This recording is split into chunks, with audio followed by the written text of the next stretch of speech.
Day 7. So this week, well, I was completely out of my comfort zone. There was no exercise apart from walking for a whole 7 days. Now, I've always said I wouldn't know if I could handle not being able to train, because it's something that I do for myself every day, and that's just what I live and breathe off.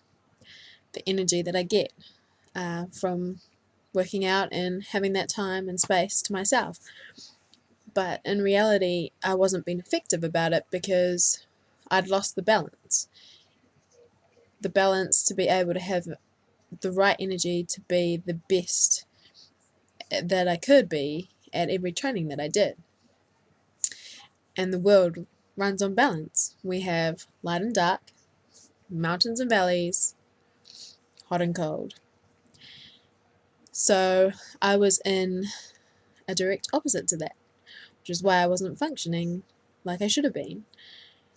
And when you're out of your comfort zone and you don't have what's familiar to you anymore, you learn to appreciate what you had. But we should really be appreciating everything we have in the moment and not appreciate it after it's gone. So what I want you guys to take away from this is appreciate everything that you have, but embrace change. And the change that's the most powerful is the one that you're reluctant to do, but you do it anyway.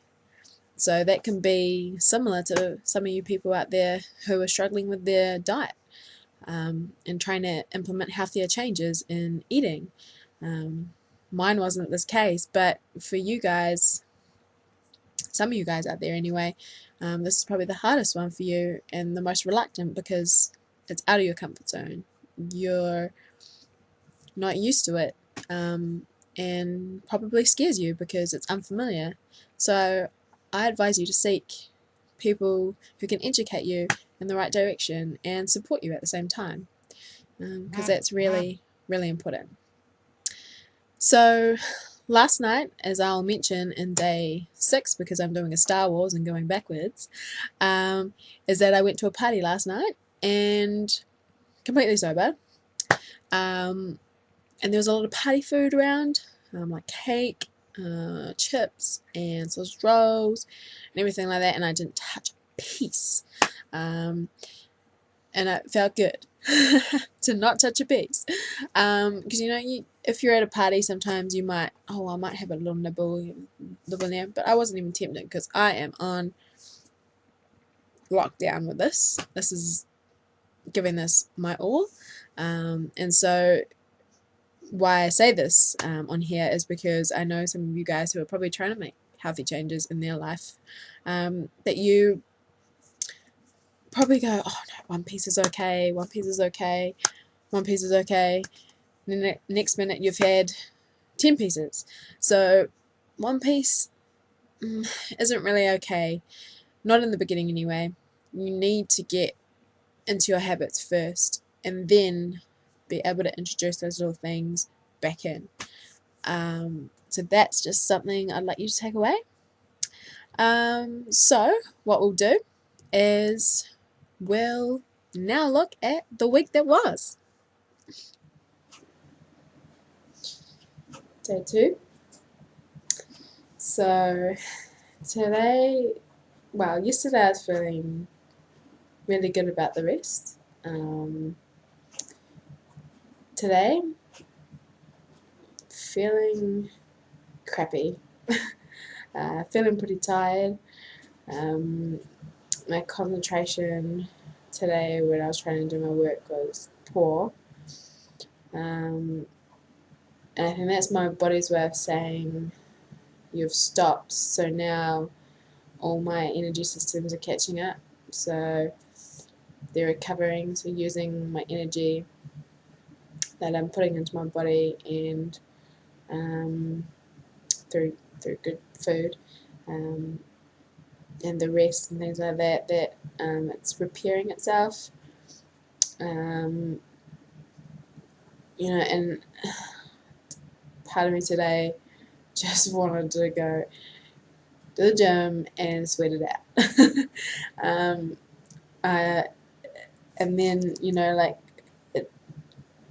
it really resonated with me that, you know, I've made this commitment, so I'm going to go through with it and not exercise any greater than walking this week,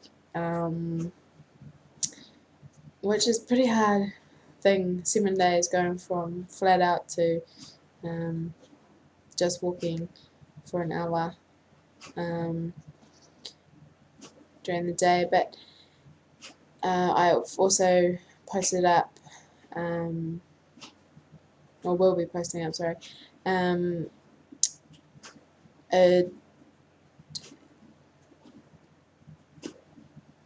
description, sorry, of what I was doing before, and then what I plan to do, just to clarify things, because I realised in my first video on Monday yesterday, that I didn't explain or define that very well. So people might be thinking, well, what does she class as non-strenuous exercise, and what was strenuous before? So that will be up for you tomorrow. But you won't get this till the end of the week. See, concentration, not very good. So check my page for the description of what I was and wasn't doing beforehand. Yeah, so, and I guess it comes down to having that mental strength to know what I'm doing now is going to benefit me down the track. So keeping that commitment and having that strength to stick to it. And this is also me taking responsibility for future health, you know, and being more efficient with where I put my energy. So with the extra energy that I'll have from not overtraining, I can put into other areas of my life that will help me be the best that I can be, and function the best that I can be. So I'll see you guys tomorrow for day 3. Yeah. Hi guys. So it's day 3. I've just recently had this evening a lymphatic drainage massage, and then afterwards I had an Epsom salts bath with some essential oils, which has made me feel so much better. What the lymphatic massage does is it helps the lymph process toxins better, to get rid of them out of the body. So obviously when I stopped my exercise, the body had a lot to recover from. So doing this has helped me feel so much better, to get all of that moving, I guess, that the intense exercise hasn't been able to, like, you know, not having the intense exercise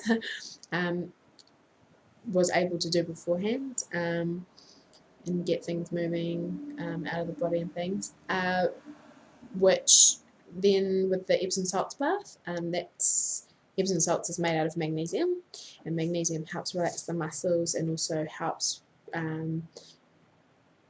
energize the nervous system again, and also helps with the functioning of metabolism. So when you're soaking in the bath you've got to do it for 20 minutes, but you don't want to do it any longer than that, because what happens is the skin becomes permeable, so things can enter the skin, but also come out of the skin. So what you want is the magnesium to go in, and you want any sort of yucky things inside the body to leave into the water, and then you want to get out, because you don't want the stuff going back in. So that's been a really nice thing for me, to feel relaxed. I haven't had a bath since I was a kid, so it's different, but it's a good thing to do. I would probably recommend doing it at least once a week now. I'll do it for myself. as well, just to get that replenishment in the muscles and get everything relaxed and things, because I was real tense up in my shoulders and even in my calf where I didn't even know I was tense. So yeah, it's definitely a good day. But I guess what I learned coming out of yesterday was, sticking to that self-control, not giving in to just wanting to go back to exercise because it got too hard, and having the patience, to get through this first week that's quite tough. So, the walking, and then I've cut a lot of irritants in my diet out too, even though my diet's really healthy and pretty clean anyway. It's taken out whole food groups that you know that can be contaminated. So that's like your meats, eggs, wheat, dairy. It's all gone for this first week. So and it's hard because if you're going to go and do something like this, and you have no idea of anything to do with nutrition, it's going to be tough. So I definitely recommend that you seek guidance in it, rather than reading stuff on the internet and doing it yourself, because you need to still have that energy to be able to rebuild what's going on in your body, and heal it. So I guess, yeah, it's all about getting through this struggle part, and then, hopefully coming out on the other side, and knowing that it's going to be beneficial and I'm going to be all guns blazing when I come back. So it's definitely cool to give it a go. Even though this hard part, giving things up that you love, and all of that. So yeah, it's going to be interesting. We'll see the next few days of the week. So keep watching and see if any of this resonates with you. You never know, you might be in the same boat. Hi. So I have a confession to make. I didn't film day 4 and day 5. It's now day 6. So you're going to get all 3 reflections now. So on day 4, that was a particularly hard day for me in terms of the exercise. It was not ideal weather, and so I was not forced. I wouldn't say forced. I chose to stay out of the bad weather, and I went to the gym. Not what you're thinking. It was a big temptation test for me, so I was just resorted to walking on the treadmill for an hour, and being around everyone who was running and cross training and things like that. It was, had to be really focused on just get in, do your walk, get out. So that was pretty hard for me, but I did it. It was also a day where I was feeling like I was missing everyone, like missing the group that I usually the high intensity training with. So yeah, that was pretty tough day, but I think that was because I'm doing this off my own bat, and so I think a lot of people will probably feel the same when they're doing something like this, whether it be exercise or diet, probably more diet related. They'll probably feel like they're the only ones doing it at the time, but that comes down to just the mind playing silly games with you. You have enough, everyone has enough strength to be able to do all of this all on their own, so it's just about remembering that and just forgetting what the mind's telling you and just keep pushing through, which I guess where it came to day 5, and that really just stuck with me. I was like, yeah, you know what, I got past the first temptation test.